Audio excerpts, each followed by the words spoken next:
This week, I'm going to be sat on the sofa with none other than Mak and Pasteman. Right, so here we are once again. Mak and Pasteman, thanks very much for coming down. Cheers, man. I say coming down, you actually live down here now, don't you? Like, yeah. You haven't travelled from afar. We have many times travelled to Rinse and Tempa from afar, but this was just a tube journey today, so it's quite nice. I've uprooted from my sacred Yorkshire homeland, but it's all good. You still got the accent down to a T. Oh, I'm not going to lose that, man. No. No way. I think no it's a way. bit too strong to lose. Like, I think it's ingrained in me now for life, to be honest. Definitely. If this all goes like tits up, you've definitely like Emmerdale Farm. I'll just go work on fruit and veg market in Huddersfield, mate. You know, if it all goes wrong. You've got it locked down. Like a young Greg Wallace. Yeah. So to kick the interview off a little bit, I want to talk more about like your background, how you got into underground music and production. What was your initial influences? I came from like drum and bass, you know, just like grew up as a teenager, going to like raves, going to hardcore nights, drum and bass nights.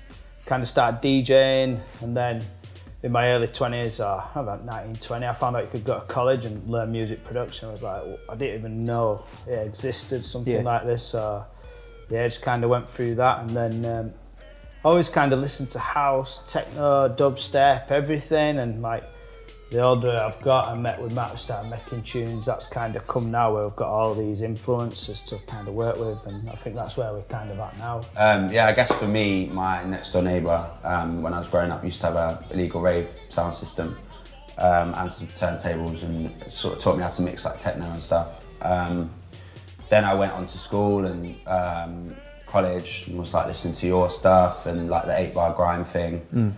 And then went to college, went to uni, sorry, and it was very like dubstep sort of time. We were both resident DJs at Metropolis and Bigger Than Barry and all these kind of cool nights up there.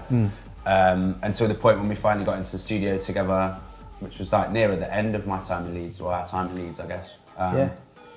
And yeah, it was just nice to work with someone else. Craig had been making beats longer than me, kind of. I don't know, it just kind of worked, and it has worked for, how many years have we been doing it now? Good few years now. About just over 3 years, I reckon. Yeah. So who was the sort of like person, who out of you two was the person who was like, we need to get in the studio and make beats? I don't know, it was just hanging out at nights in Leeds, and that would just be having beers. It'd be like, oh yeah, I'll come round yours. I'm like, oh yeah, I've got this bit of kit, got that. And he's like, yeah, I'll come round, we'll have a jam. And then Matt's like one of them people who don't just say, oh yeah, I'll come round. He actually does what he says. So he came round, and we'd kind of got an EP done within a month or so, and then and we put it out. So yeah, it was weird. Like, we did the first track we ever did together, which came out on Sounds of Sumo. It was like before Disclosure kind of blew. We sent it to them, and then they did like a Mixmag DJ chart and put it in there, and it was kind of like a bit weird, really. Kind of the first tune that we ever wrote. I mean, looking back now, it's it was, the time was different. It was like the treble and bass thing was really big still. There was very like American contingent still in the music. You'll remember from playing it like Bigger Than Barry. It was like AC Slater and them guys were doing like the Party Like Us vibe. So there's kind of that American edge to it. But I think now our music's very solidly like UK. With that in mind, with house music being like very much on the uptake at the moment, sounds like dubstep and drum and bass and more sort of bass oriented music's kind of taken a little bit of a back seat. How much of the bass music is still an influence to what you're doing, or is it more of a house influence that you're taking on board at the minute? I don't know really. I think we kind of play across the board, but I don't think we've kind of jumped into the house sound. It's just like, I like house music. I think there's some great records, but I quite like the real deep soulful stuff like Moody Man, Theo Parish, that kind of stuff. So the kind of stuff that's in the charts, I think, is wicked. But our sound's kind of like, we love everything that's coming out like on Swamp. We like what Maison have been doing, and like to touch on a bit of dubstep, you know.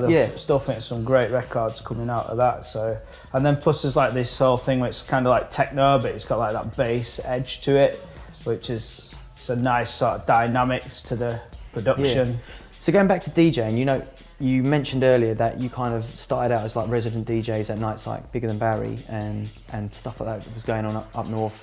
Now that you're kind of headlining nights up and down the country, how has your set changed from like when you used to kind of warm up for DJs to actually playing like a headline slot? Has your set changed that much? Massively, Yeah. massively. Recently, I think things are changing very much. Like there was the whole bass thing, and then as you said, it's gone a bit more housey.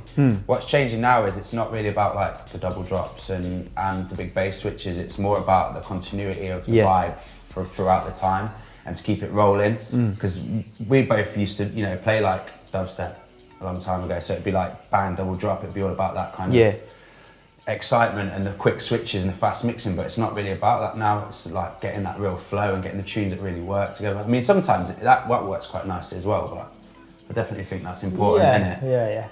Yeah, definitely. So release-wise, going back onto production, what can we expect from you boys in the coming months? With our next release is on Naked Naked, which is Breach's label. It's Brown Bread on the A side, Drowning on the B side. That's coming on November 4th. 180 gram hand stamped vinyl, digital.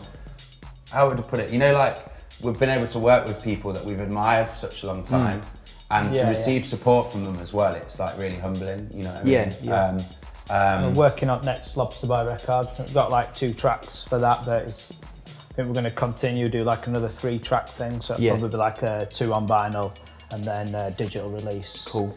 I think it is always important to know when to say no to things. Like, I think that's one of the key things that you have to know how to do, like as a producer anyway, because you'll find yourself bogged down under projects that you don't really need to be involved in. And that's good that you're able to. Something getting taken under the wing of someone as experienced as you. It's like something like, it's something like we got, what he said, it's like, what would you rather do, 6 or 7 alright releases? Yeah, just do 2, 3 EPs and make sure that they're hitting the point and it's really spot on releases. So, and a career that lasts like longer, do you know what I mean? Rather than caning it for a year or 2 years and then nobody wants to hear anymore. I read somewhere that you boys love your like American kind of TV series. What one's your favourite? Oh man. Oh God, don't get started. Well, Boardwalk's back now, which is good. It's Breaking Bad. We were literally just talking about this on the way here. Yeah. Just oozing the class, Boardwalk Empire. But we watch too many really, don't we? Yeah, well, Game of Thrones. You've got to get your mind out of music sometimes and relax. And them long train journeys, you know. Oh yeah. Rack them up then. Yeah, brilliant for touring. If you're on long flights and stuff, get through a couple of episodes.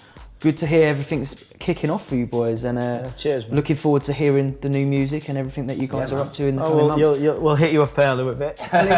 Please do. Thanks, man. Thanks very much, guys. Mak and Pasteman, big up. All right, cheers.